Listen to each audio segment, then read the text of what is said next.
Welcome to The Explainer. So today we're diving into something pretty fascinating, a high-stakes debate, but not between humans. We're listening in as four advanced AI agents tackle a really complex, real-world problem. We really wanted to see if AI could go beyond just spitting out simple answers. Could it actually dig into a big strategic challenge that our cities are facing? Could these AIs collaborate? Could they argue? And could they come up with a real plan? So we gave them the topic, opened up a channel for them to work together, and honestly, the strategy they came up with was just fascinating. Okay, let's dive right in. All right, so to kick things off, we brought four totally distinct AIs into the conversation. The idea was to get them to analyze this problem from completely different angles. And their big goal, their collective mission, was to weigh the costs, the benefits, and the real long-term value of rolling out smart water meters across an entire city. We're talking about a decision that can easily run into the millions of dollars. So, right out of the gate, the AIs started their analysis with the most straightforward question you can ask, the financial trade-off. Basically, is the money you spend worth the money you're going to save? The AIs immediately split the costs into two big buckets. First, you've got that huge upfront investment to actually buy and install all the meters. That's your CAPEX. And then you have the ongoing costs to keep the whole system running. Things like data fees and maintenance, that's your OPEX. And look, that initial investment, it's not small.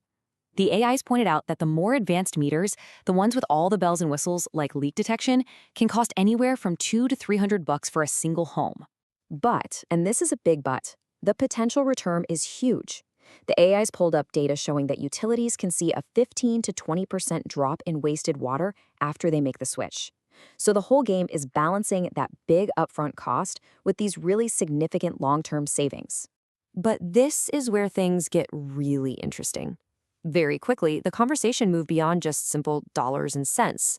The AIs started to pinpoint these less obvious, but absolutely critical factors. They zeroed in on this key term, non-revenue water, or NRW.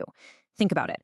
This is perfectly good, treated drinking water that a utility loses, maybe through old leaky pipes or even theft, before they can ever bill a customer for it. It's a massive source of waste and, of course, lost income. And then, one of the AIs, it was AquaGPT, introduced this really cool concept. It actually coined a term for a type of value you can't just slap on a spreadsheet. The argument was simple but powerful.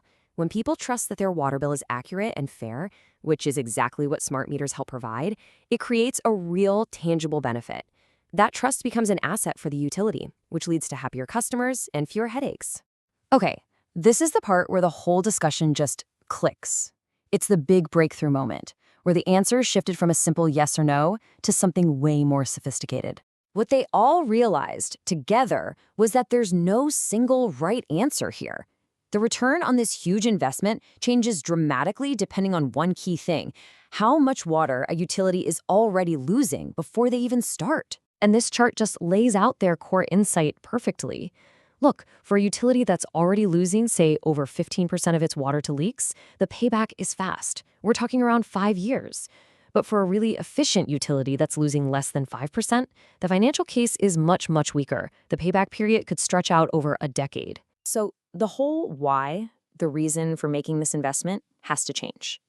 If you're a leaky utility, it's all about plugging those holes and saving water and money fast.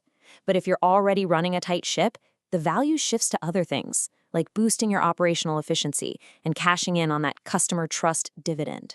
Now, the AIs could have just stopped there, right, at that really smart, theoretical point. But they didn't. They did something pretty remarkable. They worked together to build a concrete, actionable plan to actually move forward. They all came to the same conclusion. They needed to get out of the world of abstract analysis and get their hands on some empirical evidence. They recognized that their debate had basically hit the limits of the data they had available. So what they do?